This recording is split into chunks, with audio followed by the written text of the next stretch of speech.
यांच्या 1 जून रोजीच्या वाढदिवसाच्या कार्यक्रमामध्ये रायगडचे खासदार सुनील तटकरे यांच्या विरोधात आमदार महेंद्र थोरवे यांनी जी गरळ ओकली होती त्या संदर्भात कर्जत येथील राष्ट्रवादी काँग्रेस अजितदादा गट पक्षाच्या जनसंपर्क कार्यालयात रायगड जिल्हा परिषदेचे माजी उपाध्यक्ष सुधाकर घारे यांनी आमदार थोरवे कर्जतचा वाल्मिक कराड असल्याचे सुधाकर घारे यांचा पत्रकार परिषदेमध्ये घणाघात.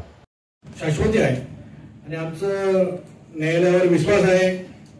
त्या न्यायालयामध्ये जे आम्ही पिटिशन दाखल केलंय त्याचा निर्णय आमच्या बाजूने लागेल आणि जे आज आमदार महेंद्र थोरवे मी आमदार झालोय असं मिरवतात त्यांना काही दिवसामध्ये त्यांच्या आमदारकीपासून वंचित राहायला लागणार आहे असं मी या ठिकाणी सांगतो.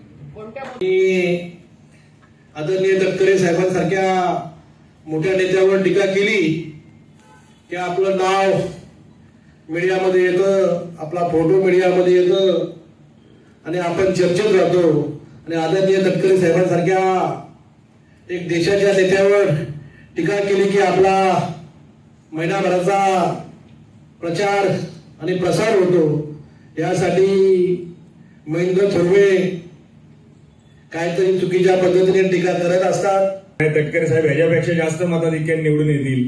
तुमच्या तिन्ही आमदारांचं आताचं मताधिक्य बघितलं त्याच्यापेक्षा लोकसभेला 80,000च्या मताधिक्याने तटकरे साहेब निवडून आले. तिन्ही आमदारांचं आताचं मताधिक्य एकत्र गेली तरी सुद्धा 80,000च्या त्या मताधिक्यामध्ये बराचसा अंतर राहील. त्याच्यामुळे या आमदारांनी बोलताना तटकरे साहेब एक ज्येष्ठ नेते त्यांच्याबद्दल बोलताना निश्चित विचार करायला पाहिजे. भूमीमध्ये गेला होता महेंद्र किती जातीयवादी ते मला सांगायचं आहे.